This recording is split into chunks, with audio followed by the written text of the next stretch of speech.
standards of the United States Coast Guard Auxiliary. And just a little bit of background here on what led to this.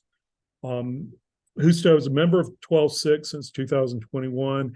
He's a facility owner who earned his boat crew qualification in June. Husto lives in Chapel Hill, so the numerous trips for training patrols have been a significant contribution of Husto's time and financial resources. Husto did not stop once he earned the boat crew qualification. This quarter, he's made an additional 7 trips for patrols this quarter to help prepare the next group of boat crew and coxswain candidates for their QE the end of October. Husto's contribution of his time and resources has been critical in expanding our surface operations capabilities in the Charleston area with both flotillas. So, Husto, thank you very much. You also have a challenge coin that comes with that. So I'll get that to you Sunday, I guess, if you'd like. Yep. Also, for Husto, congratulations on earning the OXOP award or qualification. I have a pin for you for that. Congratulations on that. Dawn, would you mind coming forward?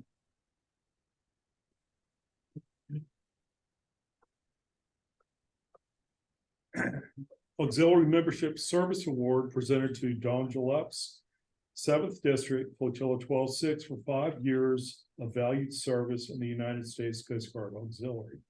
So congratulations. One for the newsletter. Thank you. There is a ribbon that goes with it, but the wrong one was sent. So I think I have the correct one. I'll get it to you tomorrow. Mr. Pascal.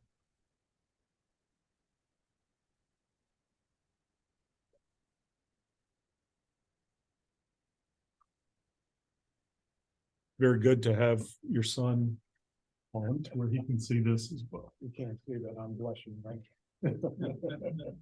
United States Coast Guard Auxiliary Commodore's Certificate of Excellence awarded to Michael Pascal, Flotilla 12-6 East Cooper for outstanding performance of duty and support of the Coast Guard Auxiliary District 7 for watchstanding.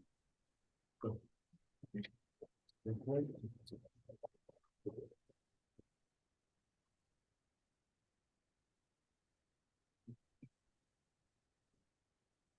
we also received the Diversity Management 3-star Award of Excellence for the Flotilla. We also had received earlier, and Scott, our diversity officers on board, all of the district this year applied to go, the division applied for the Diversity Award as one. We all qualified for that. So congratulations to the entire flotilla for that. Mr. Runk, you'll come forward, please. Mr. R-U-N-K, Runk. I know that guy. Sustained Auxiliary Services 8th Award presented to Walter Runk, 7th District, Flotilla 12-6 for valued service in the United States Coast Guard Auxiliary. So for those of you who are fairly new, every 750 hours, you earn an award. So this is Walter's 8. And that is just for what he's actually reported. So.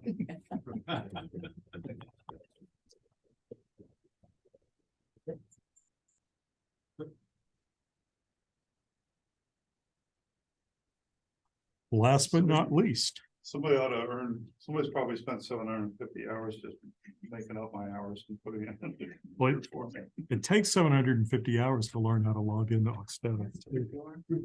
It's better than I joined the Power Squadron and they gave me a membership card that said my name was Walter Trunk. Oh, that's good. And you're sure that was a mistake?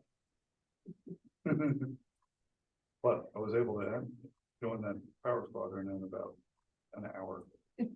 That's pretty impressive compared to us. Mr. Garvey.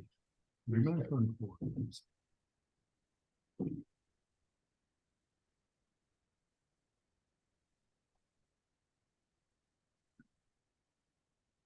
Sir, Bill, this is, That's a lot of work. it is.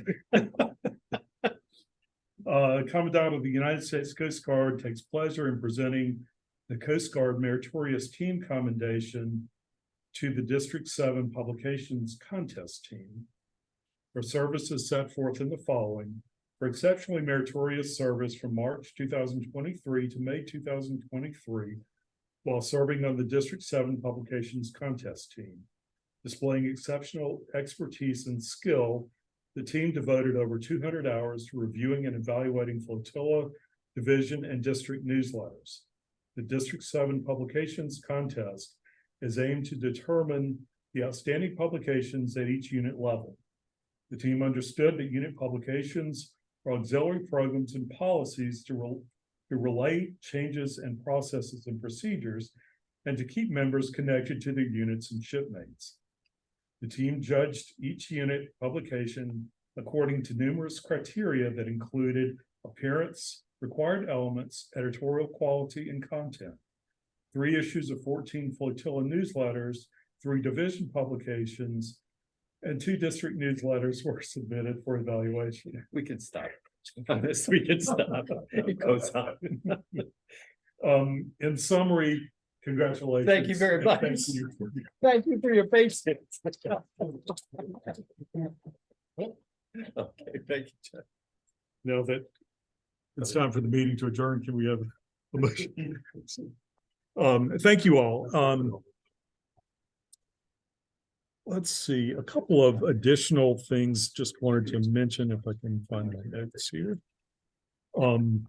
Before we turn to someone far more interesting, we do have a new member who joined. We actually got the notification in today, James Berg. This was one that Joe had sent in the information. Joe was wanting to kind of check in on it. Magically, that came through today. So look forward to meeting him and having him join. The elections will be at our next meeting, so I'd ask everyone to please be here. We have 2 nominees, Joe Ego as the Flotilla Commander nominee, Susan White is the VFC. We will have the confirmation of the qualifications here. We'll send something out to everyone in advance of the meeting.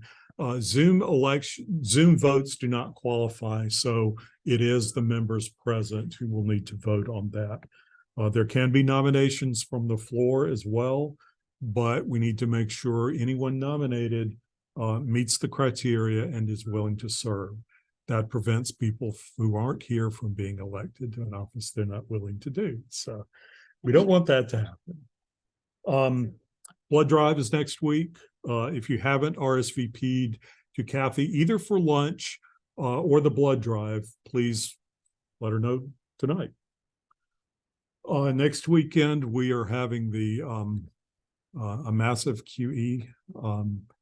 At this point, we're somewhere around 4 or 5 boats and something like 15 people for either boat crew requalification, one new qualification, 2 coxswain qualifications, new quals, and a couple of requals. So the good news, turn them away at the doorstep. That's right. People trying to get into this thing. exactly, it's the hottest commodity around. So it is nice to have things back up and going, and we're up to 4 facilities now with Luke's back in the mix. So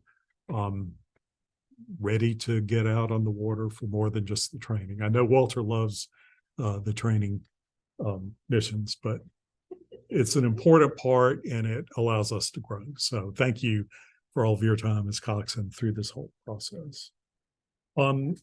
Susan, are you going to talk later about the work with the Exchange Club and the new class that you're talking to them about doing, or if you're going to do it later? No, Okay. it doesn't matter. Why don't you go on and then it's part of PE. Okay, so Susan, and I don't remember how you made the initial contact with Ted Kinghorn, He got me.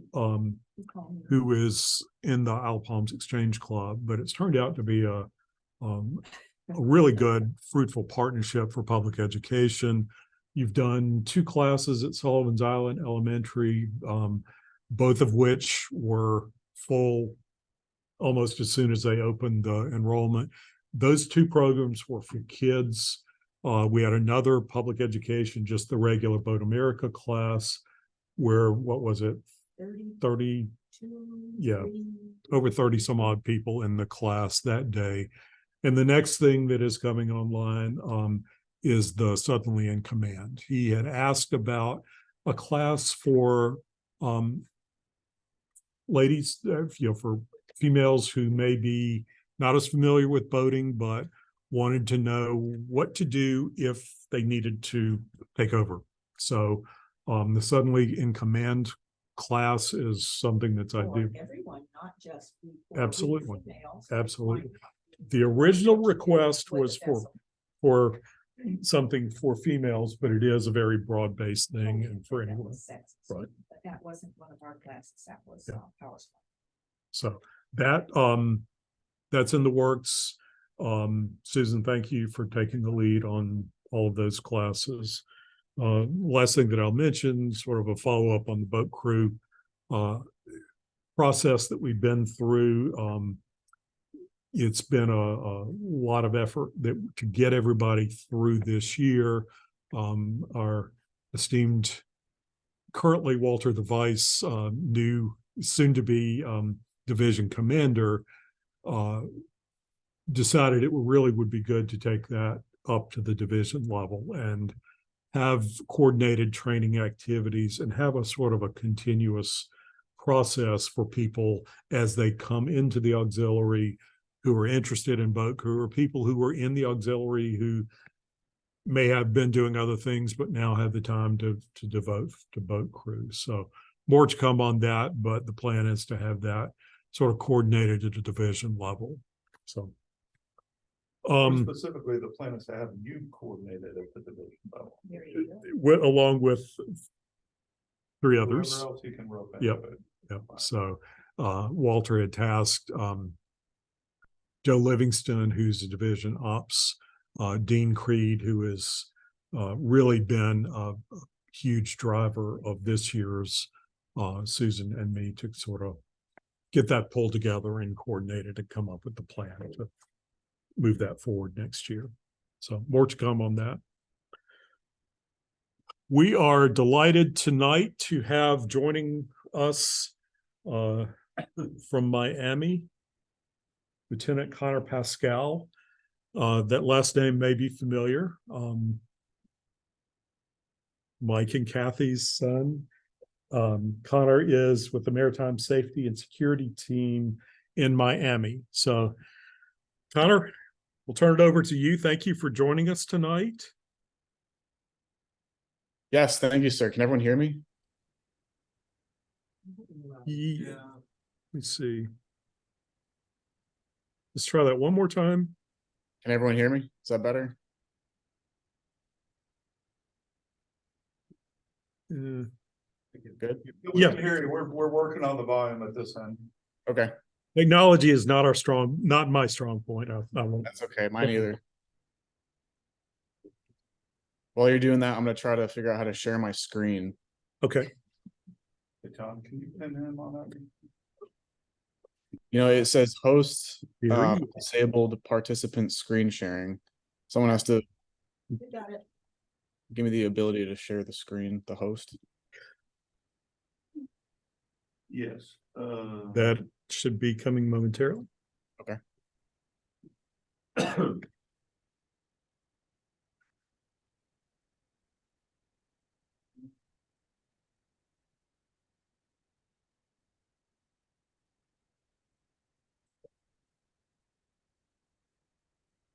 While he's doing that, you want to give us a little background on your time and experience in the Coast Guard?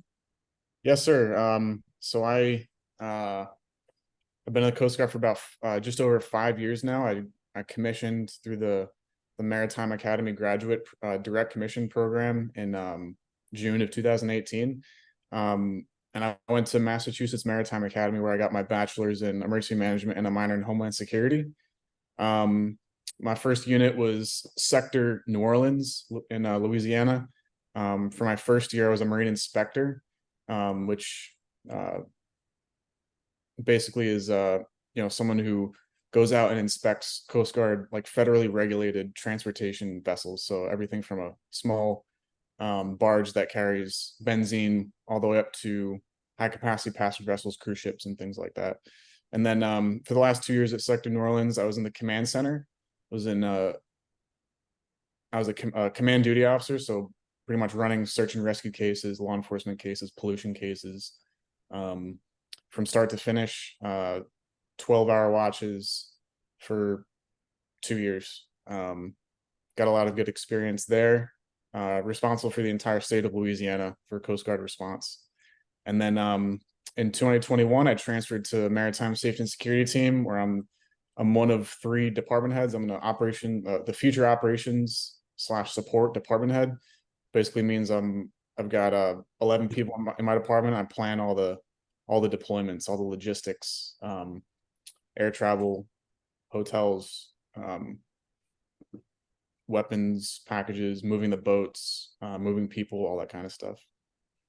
Let me see if I can share. All right, there we go. I can share the screen now.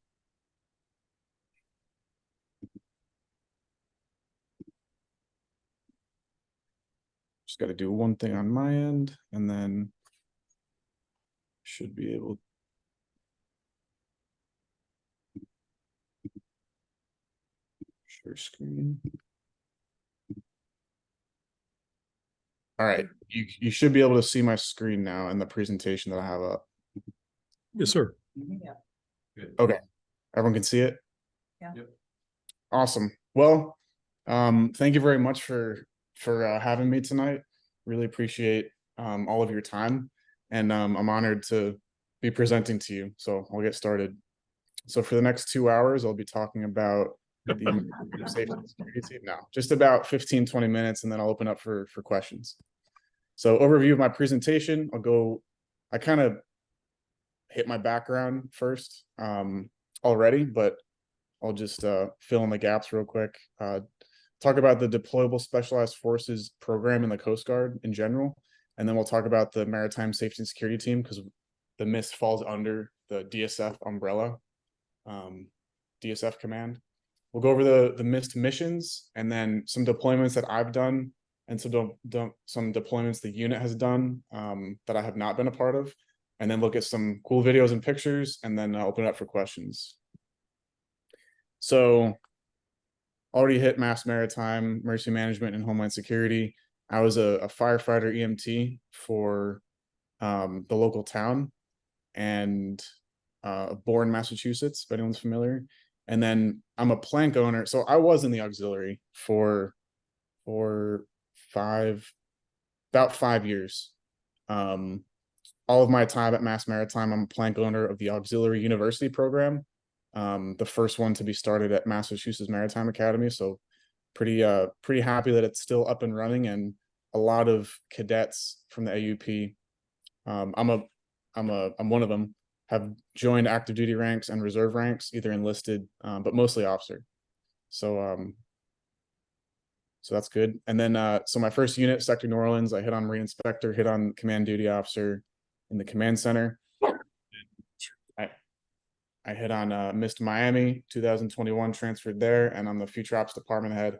And DTL is Deployable Team Leader. So I got that qualification. Basically means that I can be the commanding officer's representative when I'm deployed with a crew. I've been deployed from anywhere between 8 members and 2 boats to like 40 or 50 members with like 8 boats, doing a 24-hour security zone for like a submarine or something. So been exposed to some pretty cool stuff, have a lot of good experience. Really quick, so deployable specialized forces, there's 2 types. There's armed and then unarmed. So I'll go over the armed real quick. The Maritime Security and Response Team, you've may have heard of that before. It's like the Coast Guard's terrorism offense team. That's what I like to describe it as. So they're the people that deploy. They drop out of the helicopters. They do opposed boardings on vessels that present a high risk to the nation's homeland security. due to like some type of terrorist threat. So they rapidly deploy for higher risk law enforcement and counterterrorism operations. And then the MIST, different from the MSRT, is more of a defensive. We have more of a defensive counterterrorism, anti-terrorism posture. So we rapidly deploy for ports, waterway, and coastal security, PWICs, anti-terrorism, and special capabilities. So the defense is kind of like how I like to put it. And then TACLIT is tactical law enforcement team. They do a lot of drug interdiction as their primary focus right now. Kind of the way the maritime law enforcement industry is going is also counter fisheries enforcement, which they're going to be getting involved in, marine interception ops unit, and international training. And then the PSU port security unit, they are reserve units, and they deploy for 9-ish months at a time. Most recently, they've been going to Guantanamo Bay, Cuba, doing the security zone down there for the Navy. And then deployable specialized forces, unarmed. So the National Strike Force, they're a specialized Coast Guard team unit that deploys in response to oil spills, hazardous materials incidents, and CBRN, which is chemical, biological, radiological, nuclear, and explosive events. And then regional dive lockers, underwater search and rescue, and naval coastal warfare. Coast Guard billets assigned to naval coastal warfare groups that support basically naval expeditionary operations. So what is a MIST? MIST, Maritime Safety and Security Team. They were established after September 11th, 2001, in response to September 11th. In 2005, the Maritime Transportation Security Act was enacted by Congress, and as a result, the MISTs were commissioned.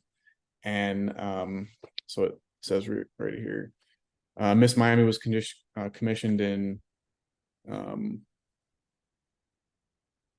blocking the camera's blocking my view on some of the words, but in pretty sure it says January 2005, a DSF operating under Coast Guard Atlantic area. Miss Miami is trained, equipped, and frequently employed to conduct operations locally, support maritime security missions worldwide, and rapidly deploy in response to emergent threats or the needs of the country or other needs of the country.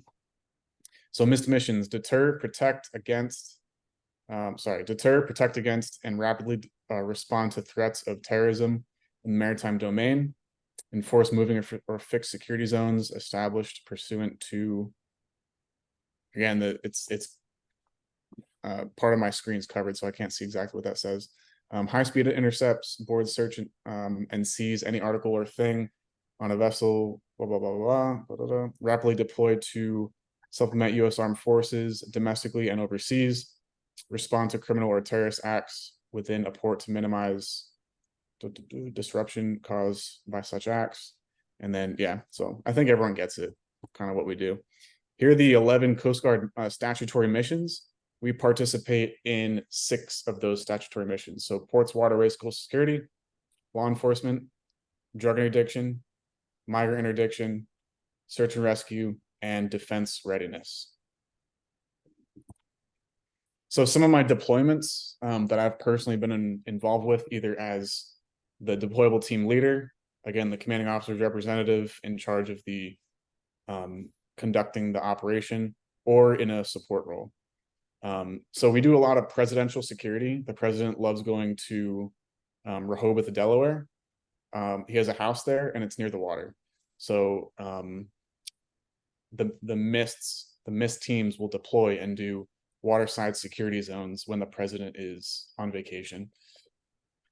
Also to St. Croix in the Virgin Islands. The president went there for Christmas last year, so we got tapped for that one. CTOC, counter transnational organized crime in St. Croix, Virgin Islands. Cruise ship escorts, Tampa, Florida, Navy escorts in Charleston, South Carolina, Annapolis, Maryland, and Fort Lauderdale, Florida. Southwest border alien migrant interdiction operations in McAllen, Texas on the Rio Grande River. 4th of July fireworks security zone in Washington, D.C. Miami powerboat races safety zone in Miami, Florida, and more migrant interdiction operations in Key West, Florida. Other examples of unit deployments that I have not been personally involved in, but the unit has conducted within the past 5 to 10 years is Ukraine. 2019, Mist Miami went to Ukraine to conduct the Ukrainian equivalent of the Coast Guard training for them.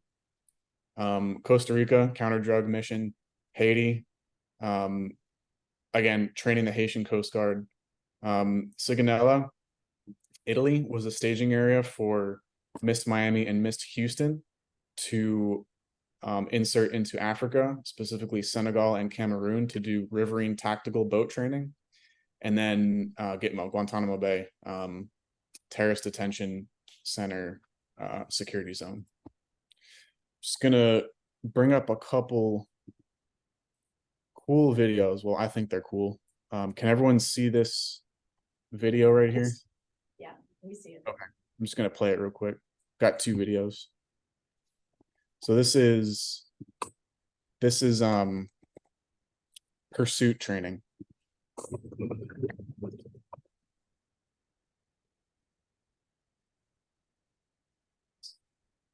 Better? That's cool. Yeah.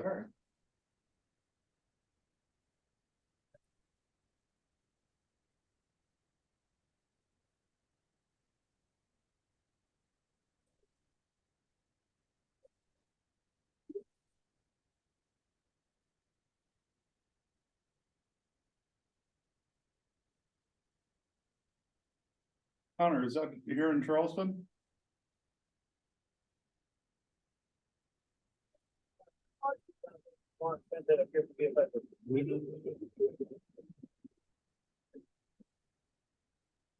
Connor, where was this?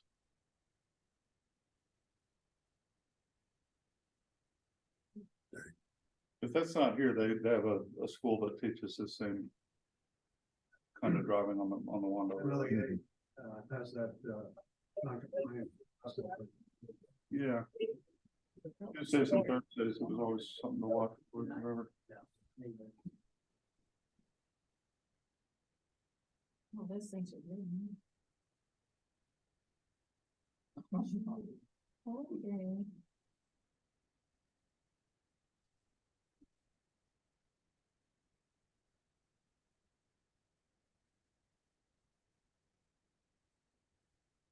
This is the coastline in the background. So a couple of things you saw there. The individual that was taking this video was on the vessel that was acting as the bad guy vessel, and they're running from the other primary and secondary pursuit vessels. And at the end, they were not shooting at the boat, but they were shooting warning shot. They were simulating warning shots, shooting in front of the boat. Warning shots are basically mini fireworks. They shoot in front of the boat and then explode, trying to get the operator to stop the vessel. And then this video is tactics training, so security zone training. What am I in there? Feels like I'm in. Yeah, that's definitely not Charleston.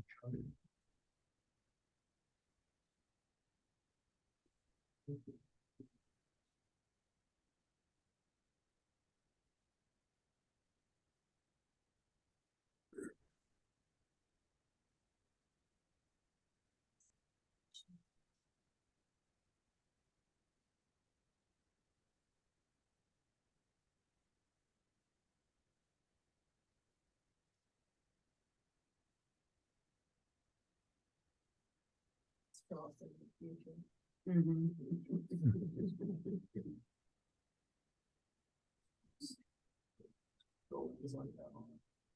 All right. And now we're on to pictures and a couple other very short videos. So this is us doing cruise ship escorts in St. Petersburg, Florida. Well, actually Tampa, Florida. This is, I took this picture too, but this one is on the bank of the Rio Grande River.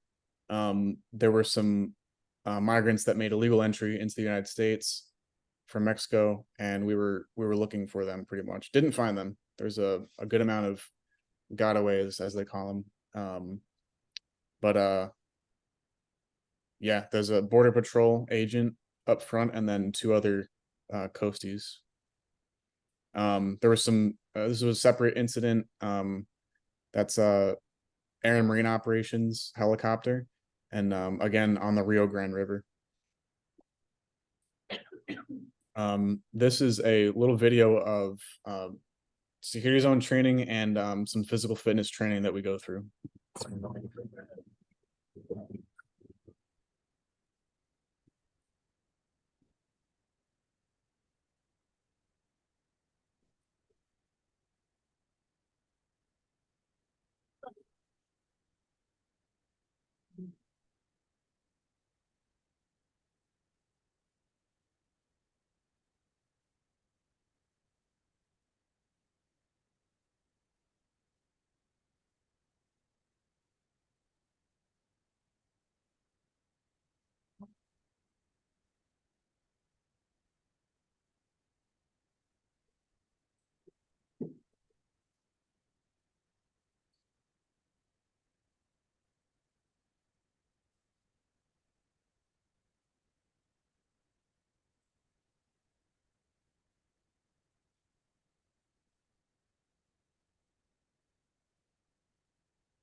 There's a lot of training that goes into those high risk cool maneuvers that you see there. So we do extensive amount of training. One of our other missions is flood response, disaster relief after hurricane. We've been deployed to, we were the first Coast Guard unit, first federal asset after into Fort Myers after Hurricane Ian hit, and had a big impact there. But we'll, anytime a hurricane comes through or is getting ready to come through, we'll get spun up and go stage somewhere, and then just wait to deploy our assets to do search and rescue. Here's another video. This is in Key West. This is about 10-15 miles south of Key West, Florida. We're deployed there for 30 days doing migrant interdiction operations. I took this video, and there's a cutter boat, small, a cutter boat, OTH, over the horizon vessel, as well as a CBP Air and Marine Operations vessel that stopped. You can see they're kind of sandwiching a migrant boat with 20-30 people on board that is trying to make a legal entry to the US, came from Cuba. So I'll play this one. I'm gonna mute it because there's some explicit language. Not by me, of course. And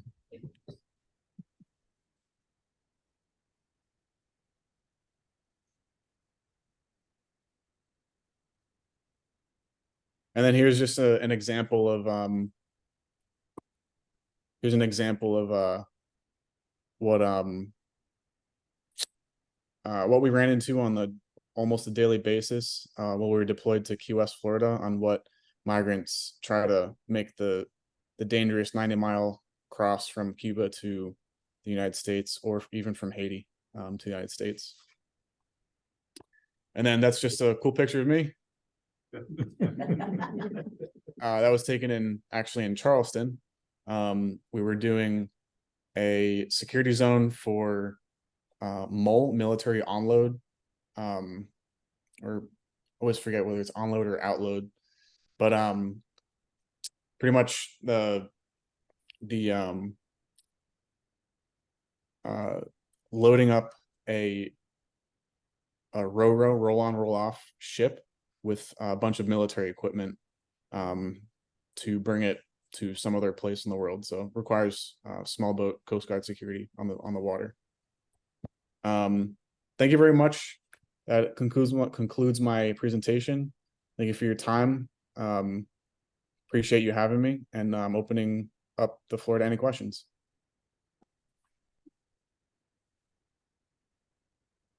Does he ever train on cloudy days?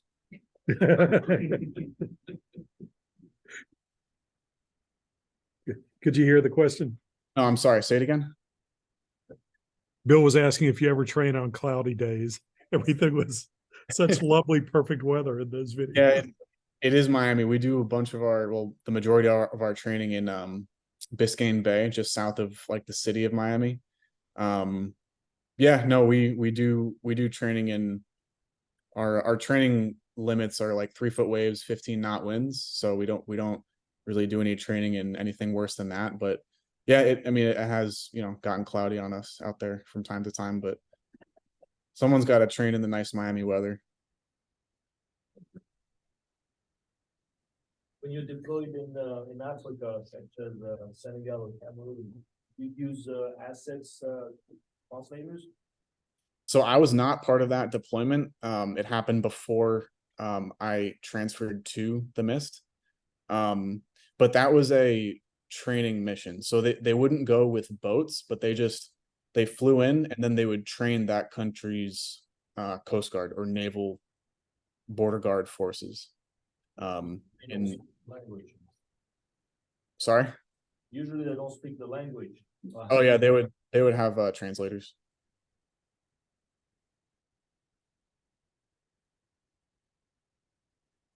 Other questions? Oh, that was very interesting. Wow, I- I didn't know. I have one for Mike and Kathy. How do y'all feel when you see him in all of that tactical gear? Seeing and hearing all the. Very proud. As you should be. Thank you very much. All right, thank you. We appreciate it very, very much. Let me see if I can change this feedback here.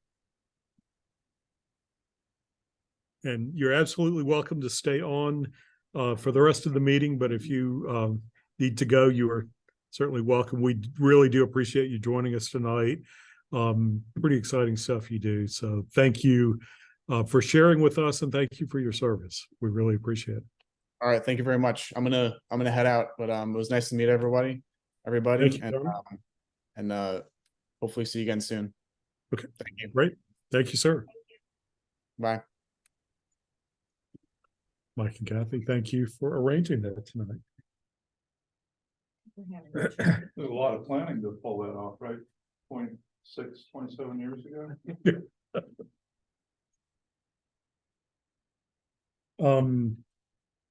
D-Train, either you or John have any comments you want to share about your experience? And just in case some of you aren't familiar with D-Train, it's the District 7 has the meetings for the senior leadership. Historically, it's been, well, as long as I've been in, it's been in Orlando in September. Following those meetings for the next couple of days, there's different training that people are able to participate in. It's open to all the auxiliarists. Any things y'all want to share from observations? Yeah, I thought this was the best one I've been to maybe ever. And there's a lot of topics that you can go and sit in on a class on. I did everything from a paddling thing out in the hotel pool to talk to the district lawyer.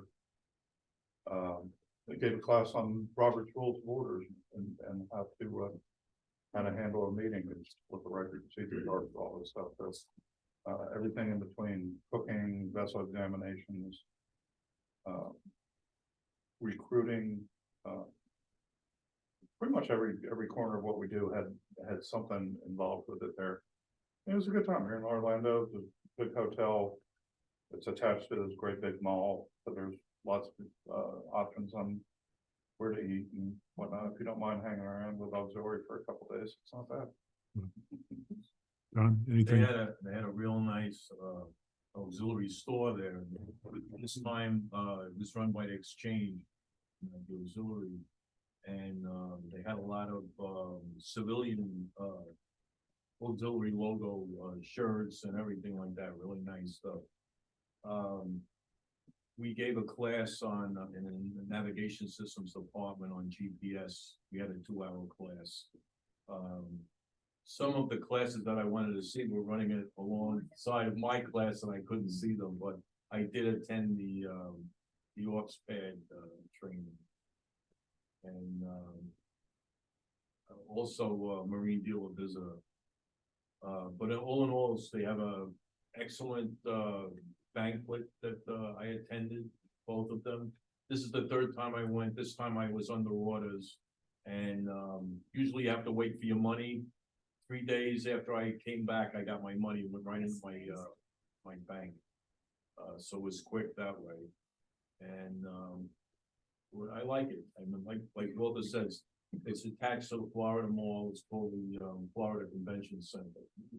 And everything is right there. You're in the hotel when you're paying, military rates. We get our own rates. It's $129 a night, I believe.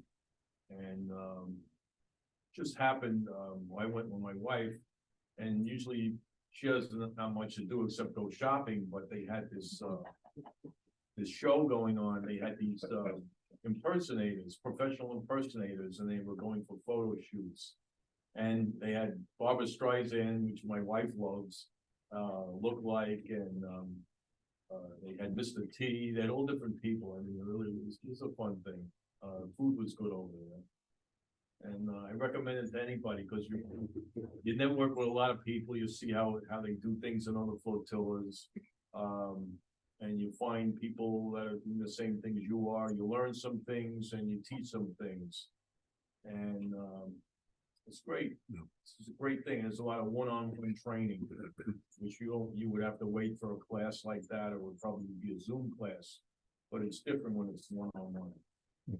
So all I can tell you is, I mean, I went there anyway, because I used to go, when I was in the first Southern region, we used to go to, the Mystic Marriott in Groton, Connecticut, and then later on in, Newport, Rhode Island. And it was always great. One was better than the other. But all I can say is you just have to go once, you'll go every year. It is worthwhile to The thing that that I think we could do better is to whip up enthusiasm for it in a couple of months prior to, rather than talking about how great it was when we get back. Right. Because it was a good time, but everybody's gonna forget what we say tonight by next summer. Well, by then they'll have the agenda out and some of the training classes, so. We'll table that, and that can be brought up, talked about next year. Walter, if you start what do you call it, a photo shoot on, Google, I have a lot of photos I can add and everybody can see them. Oh, sure. Wait a second, they're not from the costume party, are What they? about the one we go in and waited? No, I'm out of storage space. I can't do that anymore. Nice try.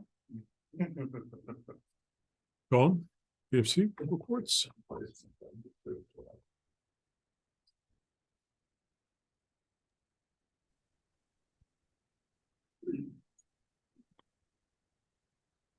Hello, everybody. As I call off your name and office, if you have nothing to add to your report, please just say, I have nothing new to add. For those of you who don't know, all the reports are in the newsletter, so please read them. We put all of our happenings of all of our offices in them every month. Gusto, do you have anything for finance or public affairs? For finance, I'll just mention that we have 19 members who still have dues outstanding for next calendar year. So please go ahead and either go on the PayPal link and or mail me a check to get your dues paid up for 2024. And then on the PA front, the grant that we were awarded for a Coast Guard auxiliary branded tent, the tent showed up at my doorstep a couple of days ago. So next time I'm down there, I will be bringing the tent with me. And either I have a storage unit personally that I can keep it in, and or we can put it, now that Walter's got some free room from all those personal flotation devices, we can send it out to Walter's. Thank you. So job well done on acquiring that, Kent.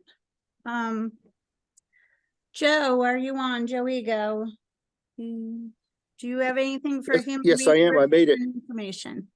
You're good. All right. Can you? Hey, I'm here. Okay. Do you have anything for human resources or information systems tonight? New to add. All right. That was a sound check. Okay. Yes. FSOIS. Everything's going along fine. I would like to put a chokehold on more people to record their hours, and I've made it my stated goal that if the Ox Data 2 is too much of a pain in the butt, then just send me an email with your hours and I'll put them in there. Okay. It's important that we get the efforts that we are putting forth recorded. It means a lot to the flotilla. It means a lot to the Coast Guard. On the HR side, I'll have to give kudos to our flotilla commander, who I asked him a day or two ago to check on the application of a new member that I've sort of been waiting on about 3 weeks or so. And instantaneously, like this afternoon, his membership comes through. So congratulations to John. You pack a big paddle there. So I hope I have the same one of these days. But the new member is I'll think of it in a minute. But anyhow, he joined specifically to be in. He's joined to be specifically in Ox Air, and we may never see him at a flotilla meeting because he has a competing thing. But another one on board, and I'm looking for the next ones. That's it. Thank you, Joe. John, do you have anything to add for operations? No. Yeah. Susan, public education member training. Okay, public education will be conducting our last class of 2023 this coming Saturday. Bless you. We have approximately 13 people coming in for this one. Now I am working with Ted Kinghorn with Isle of Palms Exchange Club to do at least one presentation in the spring. There's no point doing it now.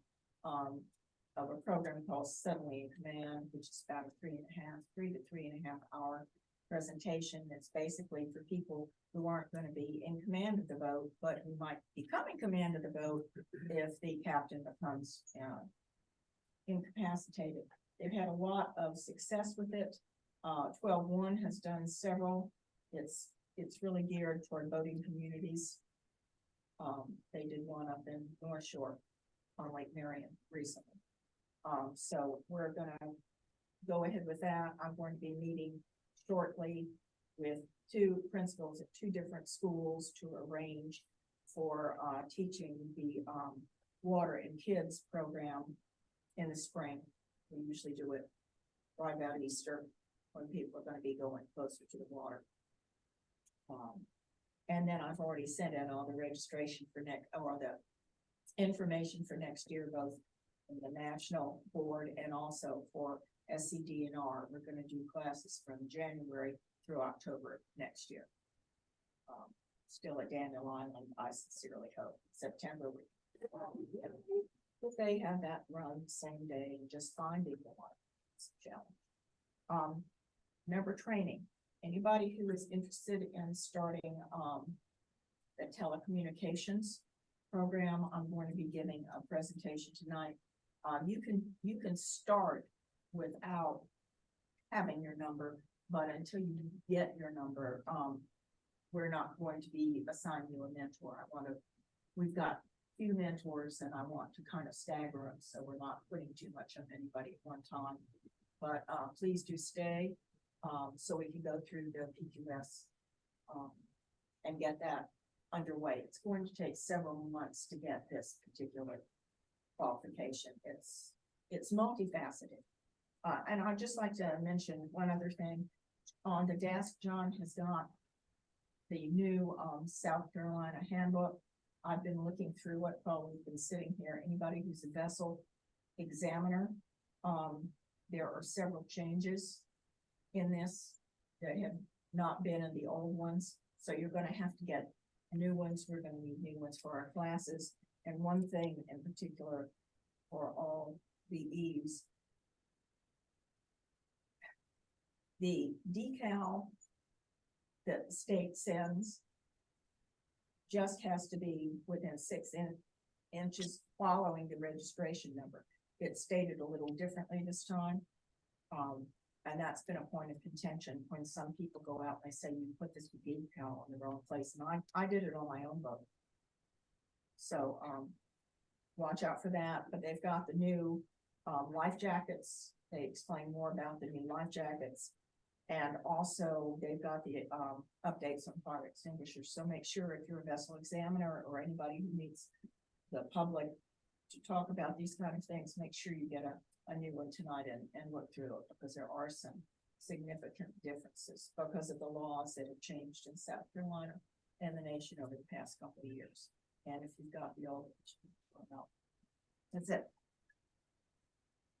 Ms. Susan. Bob Gerber, you on? No Bob? No Bob. No Bob. Okay. John Fresnito, materials aids to navigation. Nothing on materials, but, on navigation, I met with the, Charleston Ant Chief this week, Paul McCann. And, I told him that we would support him in whatever he needed. He gave us, a chore of 3 paytons to check. We checked 2 out of 3 so far. And the third one involves, maybe a missing offshore, yellow, NOAA buoy. And, I asked Hawks Air to fly out over there and see if they can find it. I gave them the coordinates, rather than us conduct a boat patrol to go out there. It's supposed to be lighted, and if it is out there, then we can take it from there. But and Hawks Air, I think the person at the division meeting that I contacted said that he had to do some work on his plane before he could go up. He said in another week he could go and check it out. We've got a funding issue that's holding up our ability to do non-case type call outs. So, who did you talk to? Paul McCann, Jim Offer. he's the ant chief. Oh, okay. And We'll get it I when think we the can. latest thing they're gonna do, one of the paytons that we checked out, was the Raycon. The navigation device that's under the Ravenel Bridge, and it's not working. Gustav checked it out because he's the only facility that has radar. And the chief also had said that the channel under the Ravenel Bridge moved like 150 feet, so he has to reposition the margin lights. Those are the lights that are right under the bridge, the red and the green that shows where the center channel is for the ships that go underneath. So all those lights have to get shifted. So I guess if you're on a Ravenel Bridge and there's heavy traffic, it will be because of that. So nothing else. Thank you, John. Myself, Dawn Gillepps, marine safety, no real updates. The class is still underway for environmental here, pollution response, and there's a class going on right now that John and I are missing, but that's okay. Nothing for communication services for updates. I do have an update on the Calhoun. The Coast Guard officially has a new asset as of Friday, October 13th. The Coast Guard cutter Wimsel 759 will be heading towards Charleston sometime at the end of the year. I'll give you a date when I'm allowed to. But it has, the delivery ceremony did take place on Friday. So congratulations to the Coast Guard to have a new asset, and the 5th that will be delivered here in Charleston, 5th Wimsel. So let's see, Scott. Scott Heisler, oh, you're here. I'm here. Thank you. I do not have anything to add to the report, but I do have some new business for DV. And I can wait until the new business time in the schedule after your reports are done, if you'd like. Thank you. Rhett, do you have anything for communications? Nothing to add to my report. And Mike, do you have any amendments to the newsletter or mentions about the newsletter? Is there a typo, Susan, in the newsletter? Yeah, the date was wrong. I sent you an email. I'll have to double check it. But it was said October the 5th and it was not the 5th. I think it was the last PE class maybe. No, we haven't had one yet. Was it on the calendar part on the back, No, it was in the body. in the body? Yeah. I'll double check that, Mike. Okay. And Kathy, I know we've already discussed the minutes, but do you have anything to say about the minutes? Okay, perfect. That'll be all. And John, if you want to give Scott his moment, that is up to you.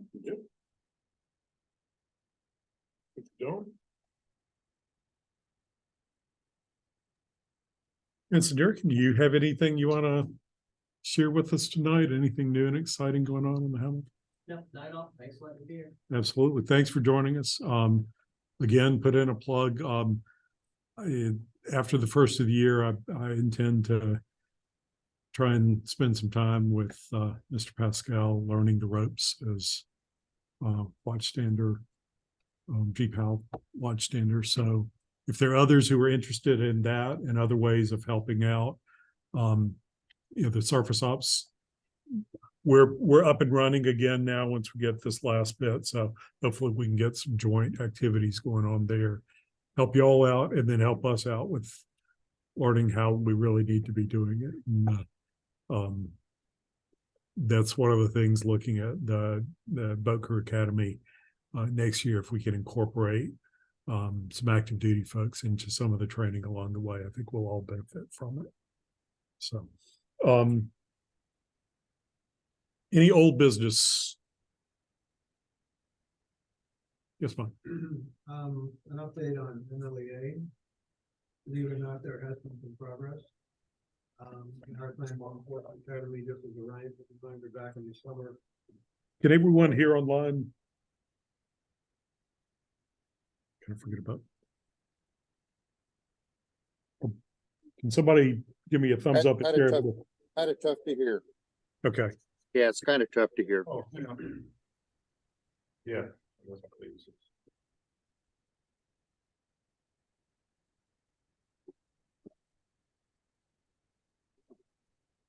I get the chair. Yes. The chair. I'm the captain now.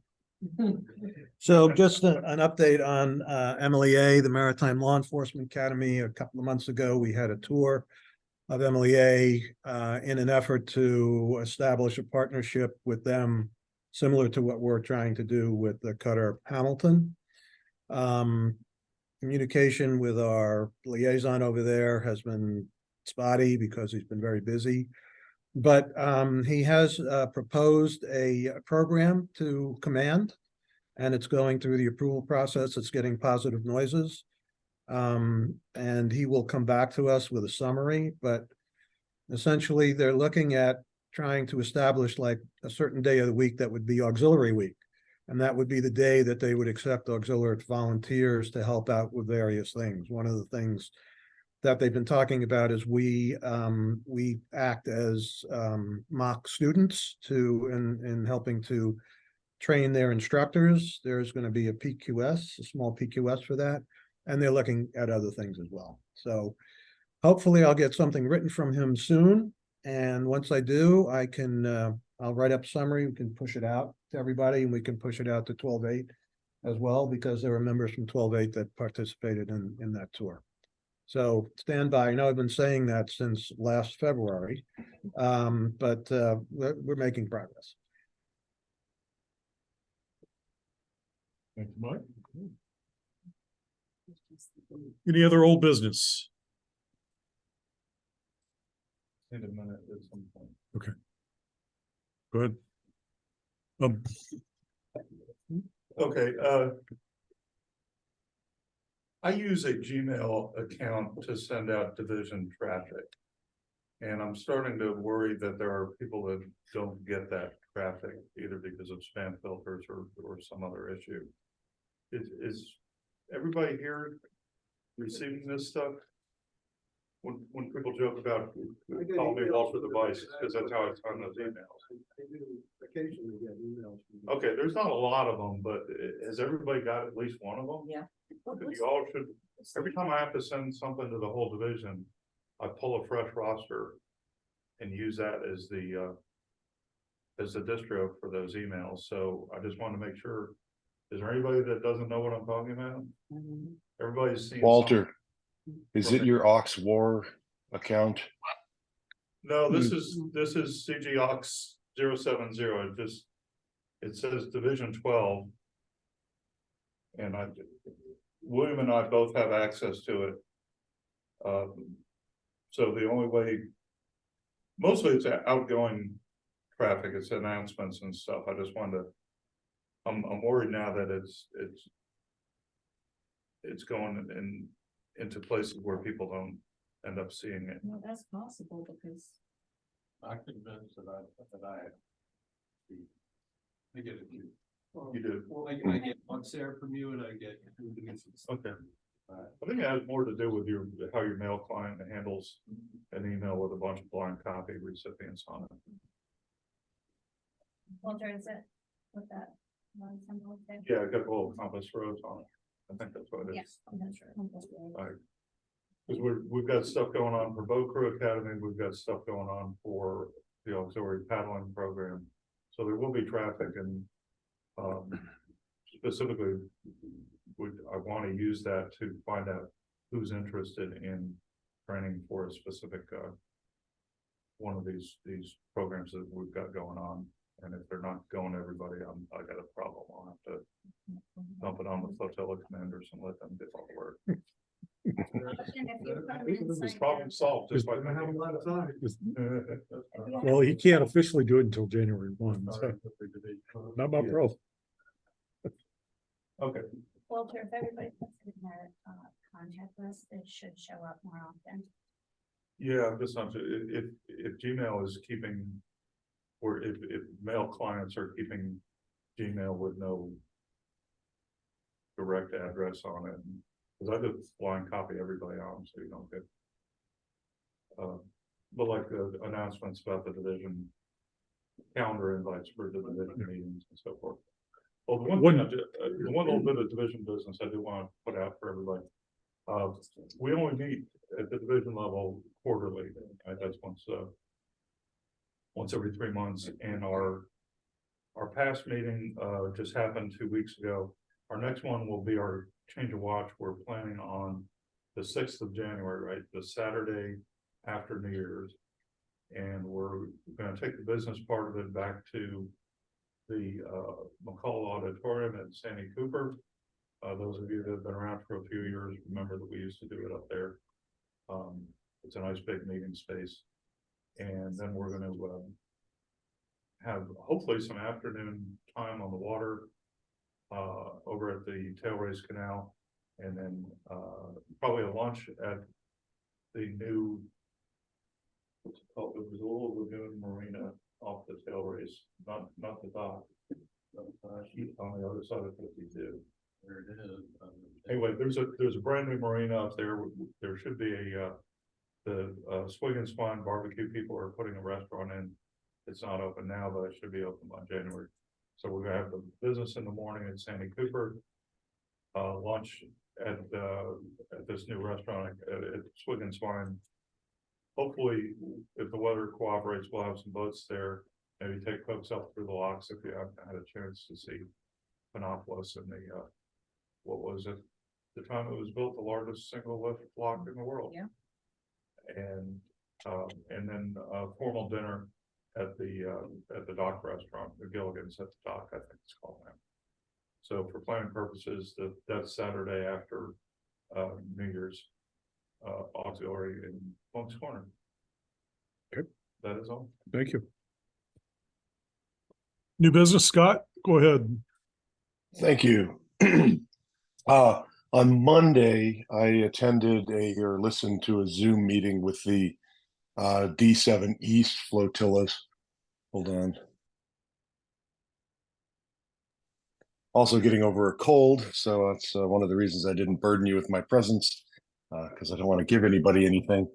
So Monday night, I attended a meeting about the NACO 3-Star Diversity Award, and there really aren't any changes to the requirements for me to report, but there are a couple of procedural changes, and one of those was that they wanted to have each flotilla vote and record in the meeting minutes for tonight, in our case, what the decision was. And the question is whether we want to go along with the same thing they did last time, which was the new Division 12 group application, or whether the flotilla wanted to do their own application and then not be a part of the division. Last time was the first time they did the group application. I wasn't even at the meeting. I know, Dawn, you were there, and I appreciate the feedback and your help and everything from that. Personally, I'm neutral. I think it's I think I would like to support the division and vote to complete their group application with them. I will say that as you all know, our application has been very strong, and we've received this award on our own every year for, geez, I don't even know, since I was FC, and I can't even tell you when I was FC anymore. It's been so long now. So we do write a very good application for ourselves. So it stands on its own merits anyway. But so the question for the flotilla is to vote on group application versus single award application, and then to please record it in the minutes so that I can send that off to Arnie Cribb, the ADSO for DV at District 7. So John, hopefully you can help with that, or Dawn, if you guys have comments. I think, you know, you guys probably the closest to it. Walter, I've relied on for years and years and years for help on the application as well. So I'm happy to hear discussion on either side if you have anything. Yes, Tom. I see your hand on you. It's been a little while since that meeting. What was that, back in February or March? Yeah, I think it was March. Yeah. March, yes.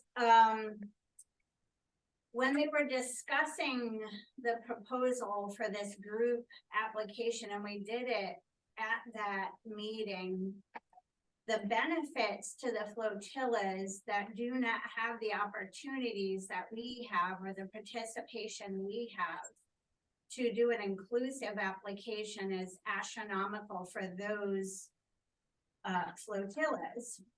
That is a pro. The con to that is flotillas that don't necessarily earn that award can still earn that award. So whether you see that as a con or a pro, it just depends on how you look at that. We do a considerable amount, like you said, of effort that we put into making sure that we achieve that award individually. So I'm just kind of throwing out a little bit of devil's advocate and a little angel on my shoulder for both of those points. There are good and bad. We can help out another flotilla that, you know, there really are some that are struggling to have those members and can't achieve it. But, you know, I'm not one for participation trophies. So that's just my Yes. opinion, and I'm going to throw that out there. Great. I appreciate that. Thank you. Yeah. Just Yeah. my perspective on it, if we do the division-wide thing, I think our goal for our flotilla would be to conduct all of the activities so that we would qualify independently if it was Yes. a flotilla thing. So I don't want to see a division-wide application diminish our efforts toward diversity. Just Yep. personal thoughts. I Any agree, other John. Thank discussion? you. Yeah, from both of you, I'm glad we had that conversation and that we're discussing a little bit now. One thing that I didn't know was or maybe because of the meeting, the group application, they have a spreadsheet now that's got all of the flotillas. It's a matrix of all of the flotillas and all of the requirements. And they apparently they go through and mark which flotillas got which requirements. So there will at least be a record of everything that we have done as a flotilla. And I agree with you, John, that I think we do some good stuff in our flotilla in that realm, and our application can and I believe ought to still stand on its own. And I wouldn't do anything personally to change that. I think that's I think we will do fine as a flotilla if we participate in the group function. Question I have, is this a once and done, or is this a yearly vote on how we do this award? Great question. I don't know that was, I don't have an answer. I don't think that was discussed. I would expect it would be annually. Yeah, same. I agree. Wow. Yep. I believe they said it was annually and that you could always decide to change, but once you're in for the year, you're in for the year. And another point I want to bring up is there was a lot of gray areas in that group discussion. They were kind of like pulling stuff out of the clouds to fill in some of those blanks during that group application, which I didn't necessarily agree with either. I think in prior years, they've had some, I think there was one flotilla, not this past year, but the year before, that used an outdated form and didn't meet the deadline, and just sloppiness. But Walter, first of all, comment, but then to your perspective from a division level. Well, I'm gonna ask for a clarification first, because Scott, I'm a little flat-footed on this one. Is the vote that each flotilla has to vote whether to participate in a division level attempt or application for this award? Yes. If you've got. Yes, it is. We've got 6 flotillas in Division 12. If Right. 5 of them say, yeah, we'll do it, and the other one says, no, we're on our own. Does that mean everybody's on their own? I believe the answer to that is yes. It is supposed to mean that. It's kind of my understanding is it's kind of an all or nothing thing, but that very case came up. Apparently, one of the divisions in the Caribbean or one of the eastern side here, they've got a flotilla that just wants to do their own every time, and so they said no. In theory, that should trip it offline, and everyone in the division should have to do their own applications. I don't know that it's going to happen that way, and but I don't think that's been ruled on yet, frankly. And I think what they're expecting is, yeah, it's probably okay. They can probably send forth a group division application. The flotilla that does their own would submit their own then, and ultimately they'd get 2 awards or 2 copies of the award for the same thing. They'd get the flotilla one and they'd get the division one. So I don't know. I don't know that that's been ruled on yet, but it's supposed to be all or nothing. The whole division goes to the group or they don't. Every flotilla in the district was given that award. So that's not enough. So next year we're gonna have some flotillas getting 2 of them.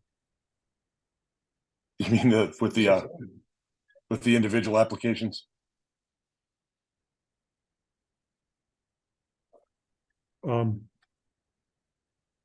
Any other discussion? We're starting to get a little bit late here tonight. Yeah. Any can we have a motion?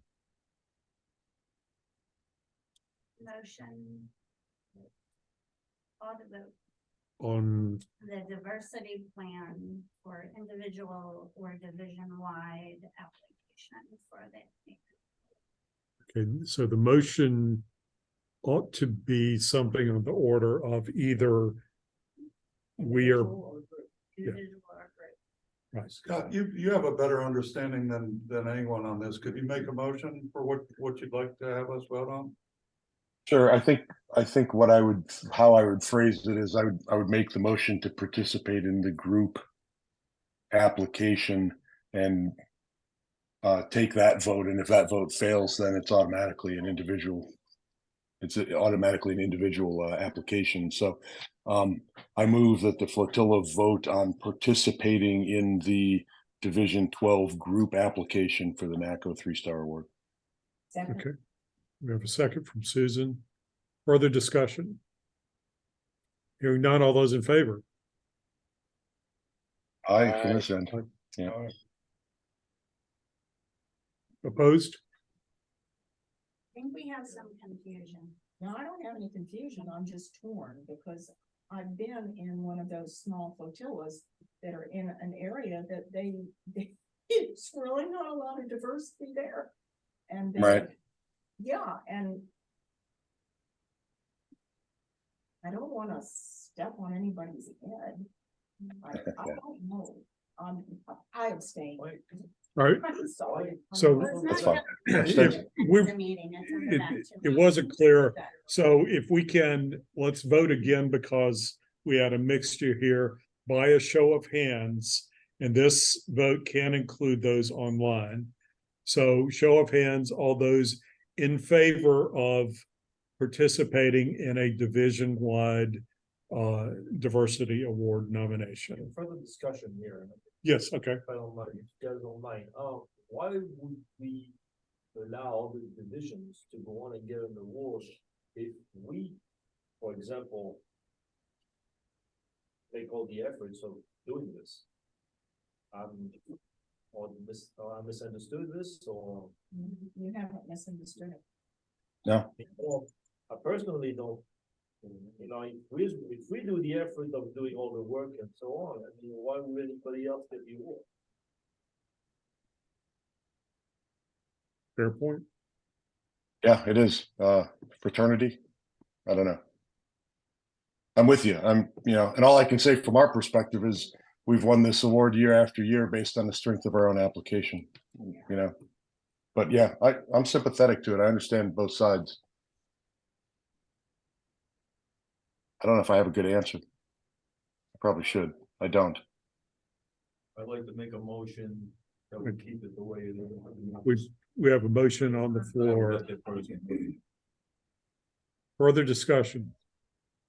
Does everybody understand what the discussion is on?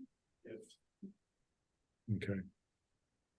So the motion on the floor that has been seconded is for Flotilla 12-6 to participate in a division-wide Division 12 application for the diversity award. Scott, is that Yes. accurate? Okay. Yep. All those in favor, show of hands, please. Three, That one online. 4, 5. Right, so 5. All those opposed?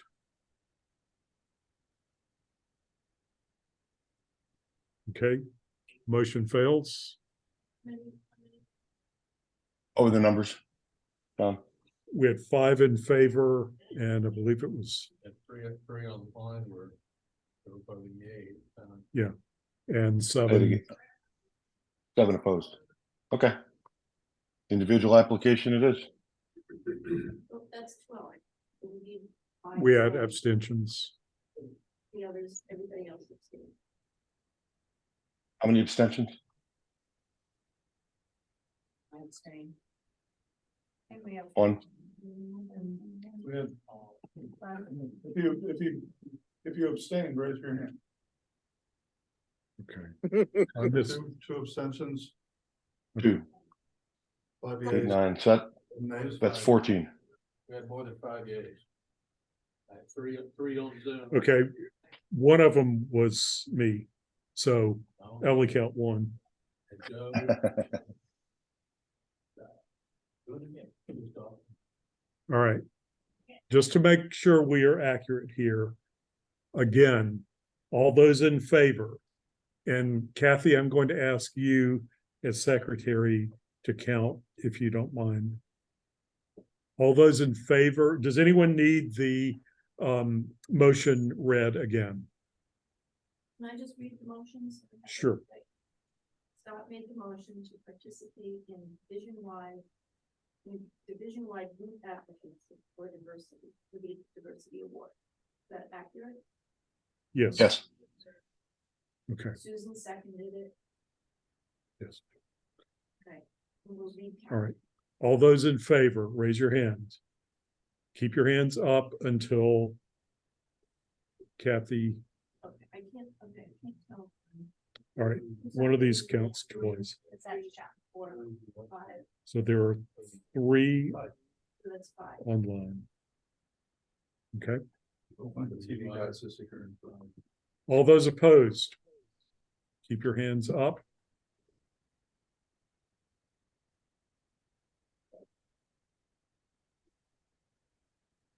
You have Charles, looks like raising a hand, no. Okay, so how Mhm. many? How many online? Very electronic. We got one online. Saying no. 1 no online.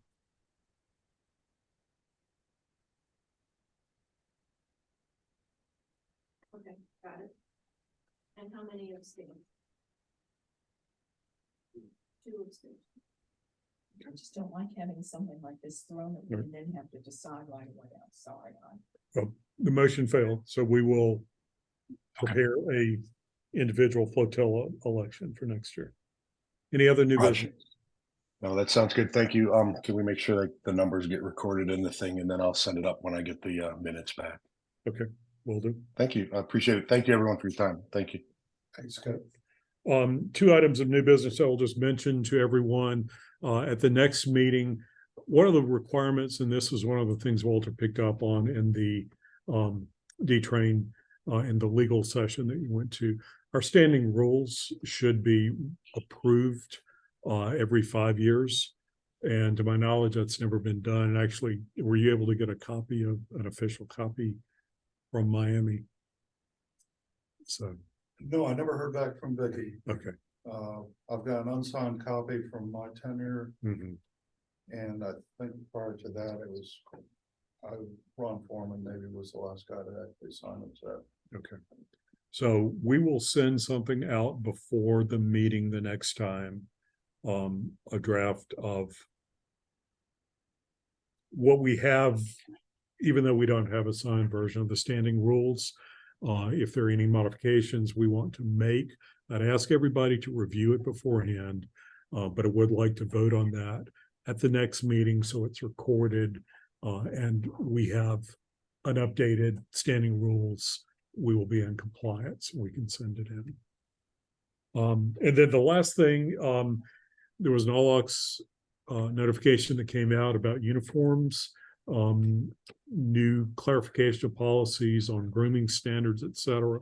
One of the requirements is that beginning next year, we are required to have a uniform inspection every year. It can be really in the uniform of your choice, but it is one of those things that we will be conducting, and it's required for all members who are prepared to wear the uniform. So if you have questions about anything on the uniform, ask us. We want to make sure that everybody is wearing it properly, that everything is sewn on properly. We fully understand all of the guidelines, including covers and when to wear them, what to do with them, what not to do with them. So that'll be coming out next year. Any other business? Sorry about this running a little bit longer tonight. Susan is going to be doing the TCO training here afterwards, but we can go ahead. If we have a motion to adjourn, we can. Motion by Susan, second by Bill Garvey to adjourn. All those in favor?